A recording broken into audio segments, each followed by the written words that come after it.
crop duster. Sorry, I'm really zoomed in, so it's shaky. Oh, there he goes.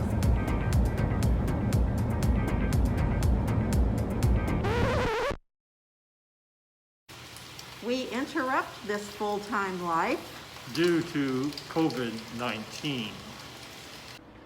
Well, we are saying farewell to our little silver house for a while we ride this out.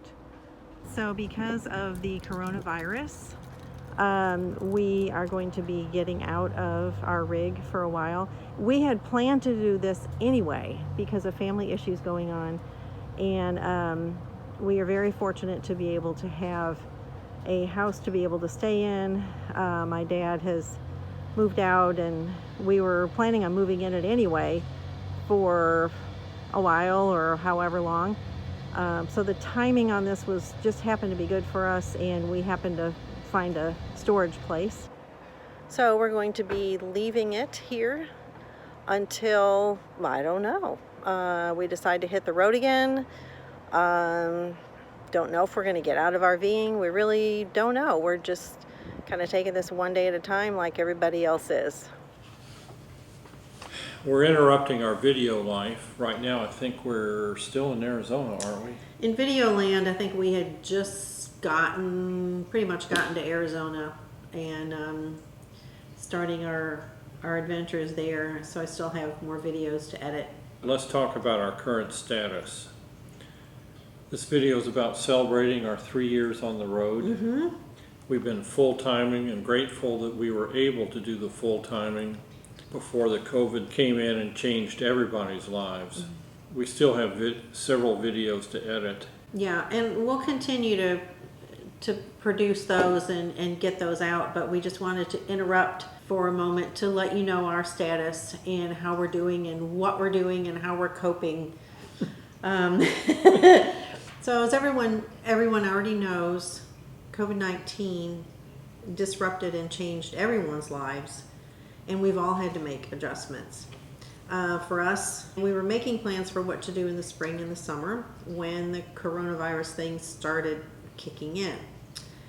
Now, I won't go into all the gory details about what happened, but we decided we need to scoot across the country from Arizona to Florida and put the Airstream in storage, and then we moved into my dad's house, which had recently become vacant because he had moved into a retirement home. And as we were crossing the plain states to get here in Florida, it became very apparent to us that remaining a full-timer was going to become difficult because of availability of campgrounds just in general. And as we were scooting across the country, all the social areas were already shut down. A few places still had their laundry rooms open, but those were going to be closed, and we don't have laundry in our Airstream. This was going to be a problem. So it became apparent very quickly that we needed to just go ahead and get out of the Airstream for a while. It was also pretty apparent that all of the... Sorry, we have cat fighting going on in the background. But it was pretty apparent that all the places we would want to go and visit were going to be limited in access, if not totally shut down. Yeah. So with everybody kind of hankering in and trying to reduce the curve, it was time for us to find a place and settle down for a while and have a home base. Mm-hmm. So that's what we did, and as we were trying to find campgrounds that were still available and open, and of course a lot of the snowbirds were still around, so there were no openings, it became pretty tricky the closer we got to Florida. And then it was, okay, where do we store the Airstream? I had been making some phone calls trying to find a place to store it, and there weren't a whole lot of options. There was one place in particular that I did want. They didn't have any openings, but I had been on a waiting list and just kept calling back, and I happened to call one day and they said, yes, we have an opening, and it just worked out well. Once we got in here, it was really a whirlwind then of getting everybody and everything moved to where they needed to be in time before everything shut down or the state got locked down and we really couldn't do any moving. It was really tense there for a while. So, with our travel days on hold at least, and we don't know what's going to happen as a result of this, whether we go back on the road, whether we keep the rig. Mm-hmm. Whether we trade the rig, do we trade in the truck? And, we had already been kind of discussing about the truck anyway being overkill for the Airstream and huge. Yeah, we got the truck for the fifth wheel that we had. And the fifth wheel weighed 19,000 pounds, and our Ford 350 dually diesel handled it 8-foot bed, yeah, huge. handled it remarkably well. But for a travel trailer that came in at 10,000 pounds, the Ford F350 dually diesel was quite a bit of overkill.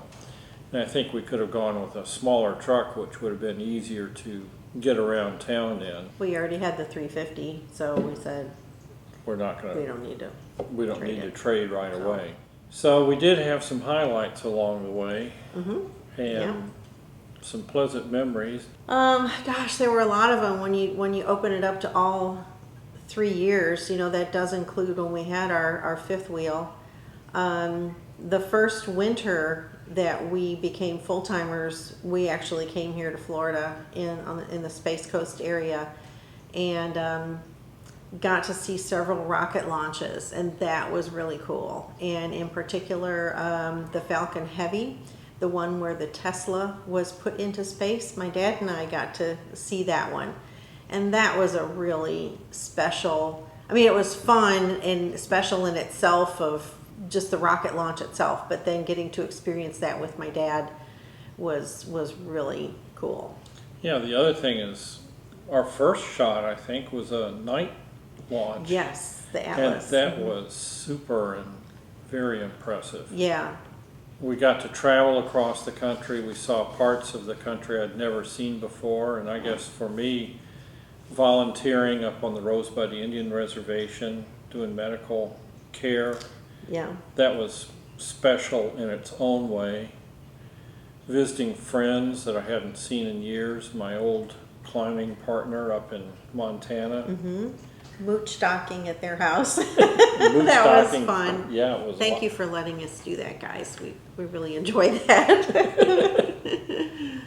And just meeting a lot of people in the various campgrounds. Of course, that is on hold right now. But meeting people, sharing stories, the whole experience was great from my standpoint.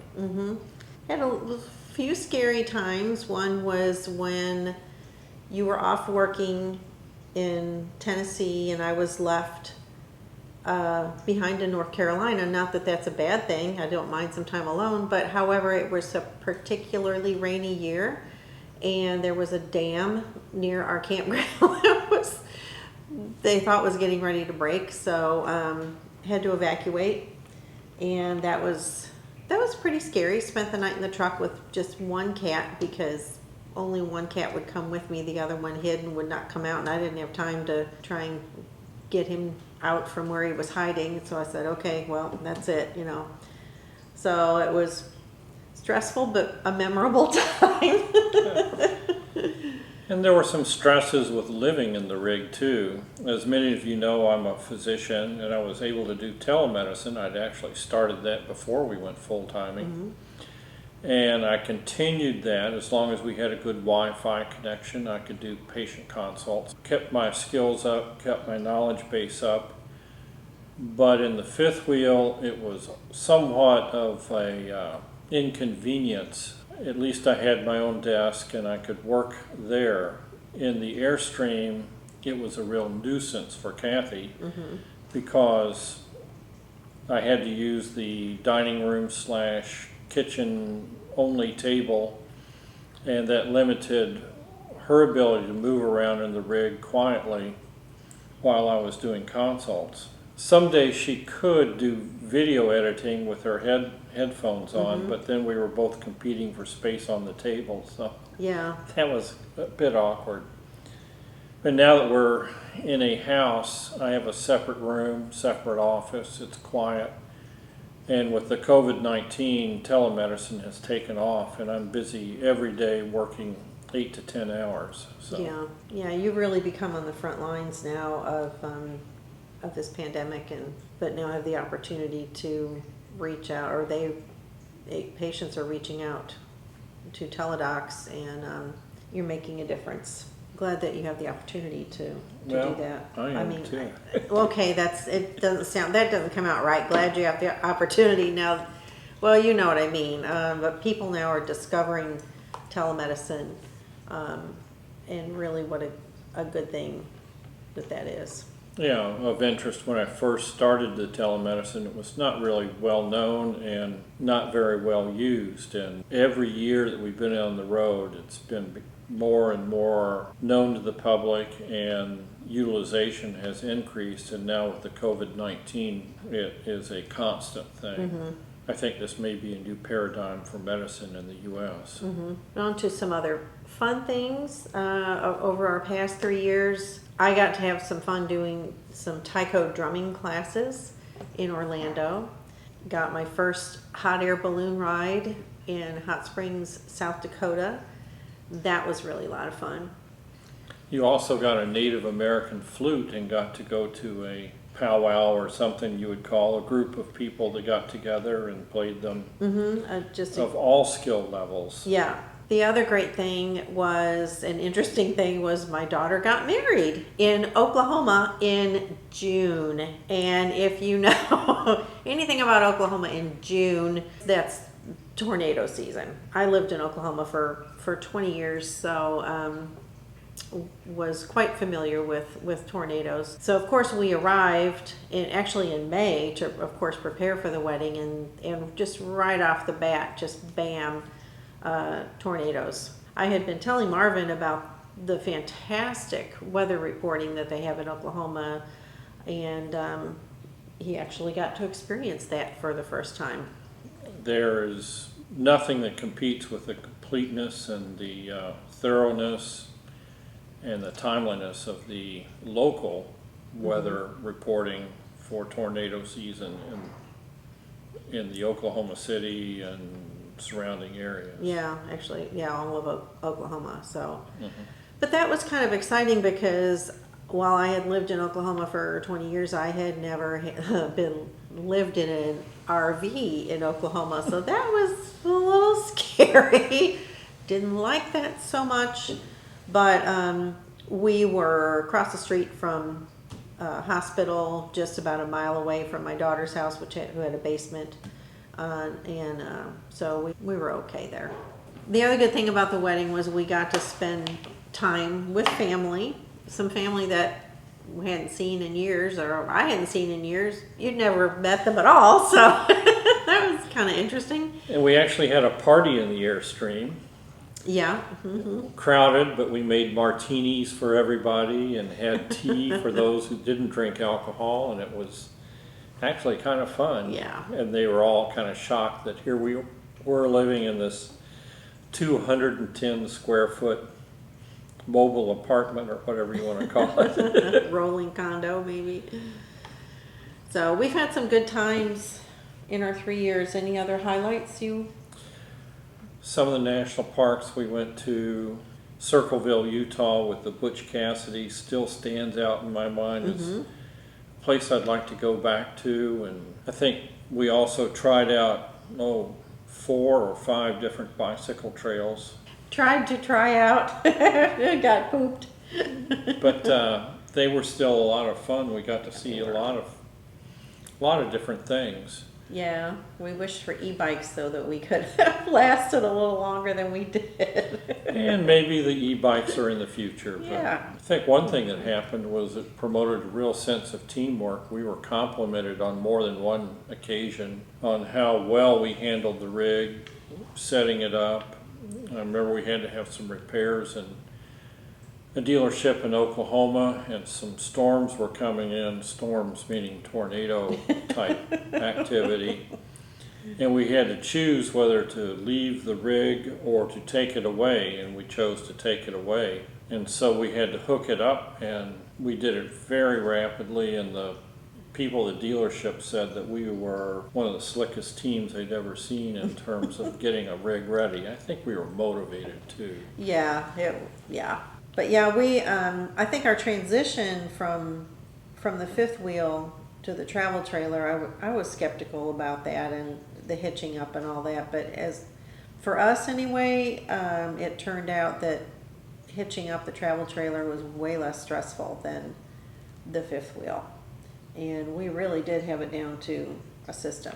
Got pretty quick at it. Not that we ever wanted to hurry, because those of you who RV know you never want to be in a hurry to do anything because you'll forget something, but still you can be pretty quick at it. Yeah, I think organization, we had checklists, we followed them, and when we did that, we could get things done on an expeditious timetable. Yeah, we had certain chores, and I'm sure many of you do too, with he has his things that he does, I have things that I do, and you just don't want to cross the two, because it's like if you miss one thing, it kind of throws you off for the whole rest of your list. So. And we also had things that we did together. That is true. When it came to hitching up and spotting, I mean, Kathy, excellent spotter, and kept me usually out of trouble. So. Well, we had good communication skills. We learned hand signals. We had walkie-talkies, which I highly recommend that. For right now, we're safe. Neither one of us are showing any signs of the COVID-19 illness, and we are doing the social isolation. I get up in the morning and ride my bicycle around the block, so I have ridden to work. It's commute to work. From the garage back to the garage.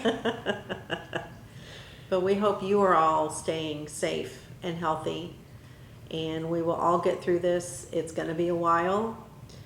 Hang in there.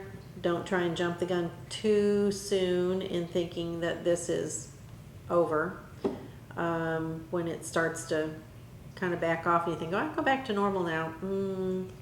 There will not be a normal again like it used to be. This virus, while most people do satisfactory with it, it depends on which country and which data you look at, but between 4 and 8% of the people that get it don't survive. And that's a significant number of people. We need to be cognizant that we're each responsible for each other in trying to protect them from us and us from them. Yeah. And we're going to close out this video with a montage of things that we saw, things that we did. A lot of these are referenced in previous videos, and we hope that you look at those videos. And if you like this one or any of our previous ones, be sure to subscribe. Yeah. And leave any comments below. If you are a full-timer and you're still out there full-timing, we'd be interested in hearing how you're doing and how you're coping with this. We really appreciate everyone who has subscribed to our channel and everybody who's watched our videos. Hope you'll hang in there with us, and we hopefully will continue to do more travel videos, whether they're in an RV or not, or a combination of both. We really don't know. If we come up with some other adventures to share with you, we'll be sure to do that. Maybe we'll get a travel airplane. A travel airplane, okay. I don't think you want to hear this discussion. Maybe we better cut this. In the meantime, enjoy this montage of our past 3 years.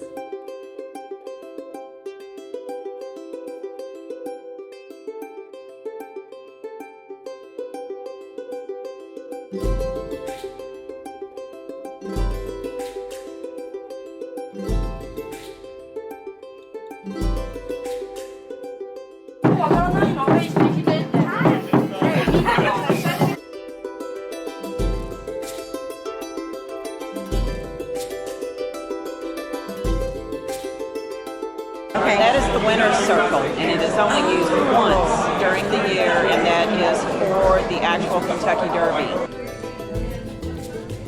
How much did you want for that recipe?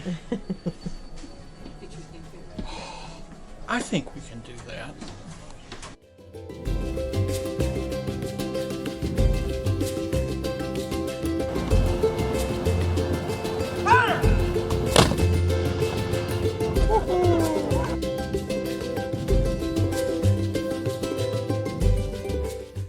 They evacuated our campground because they were afraid that the dam was going to break. This is exciting. This is where the LA Phil plays, where Dudamel conducts.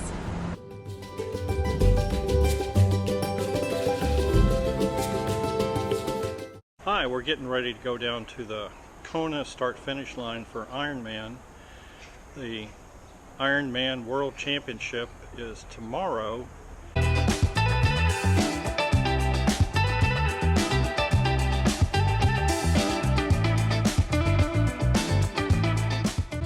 We're standing in front of the Kilauea caldera, which is right back there. Hi. Yeah, welcome to season 2. This is our day 1 of season 2. This is how we're starting out. Yippee! Now I'm going to go get my shoulder operated on. Yeah. What are we doing today? We are here looking at an Airstream Classic that we seem to have gotten kind of attached to. And there's a possibility that we might be switching rigs.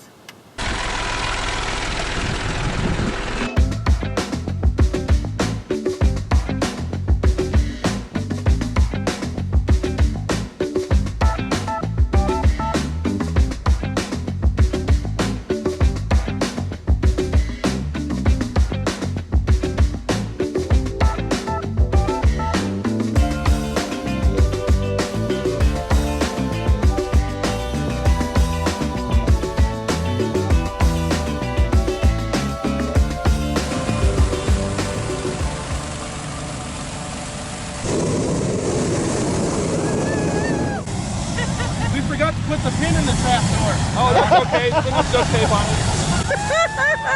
Wind cave is a barometric cave, which means that there is an air pressure system inside of the cave. Well, today was a day for caving. We went to both Wind Cave and Jewel Cave, and we saw Neither of them.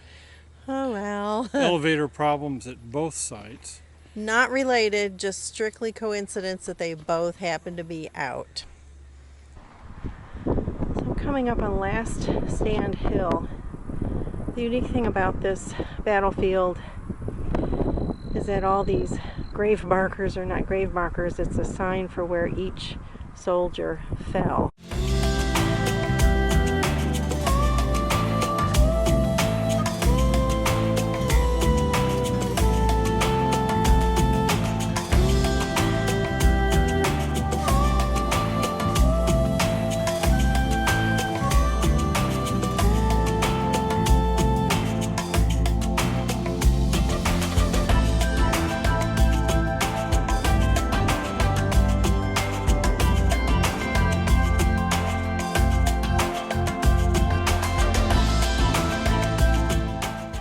Oh, look at that gleaming coat. Beautiful.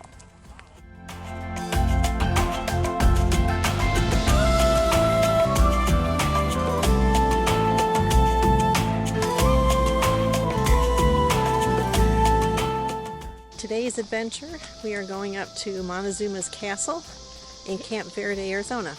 And Montezuma as well.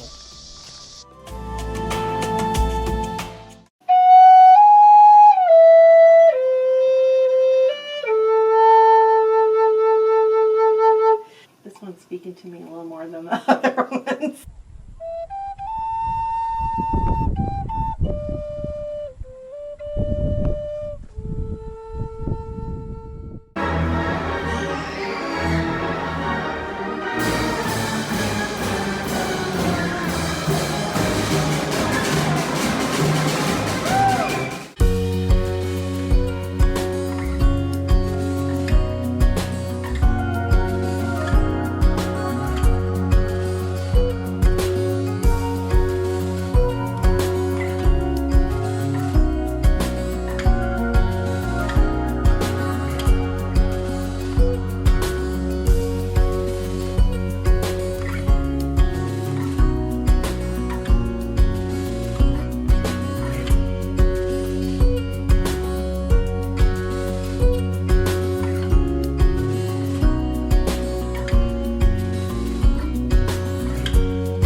station.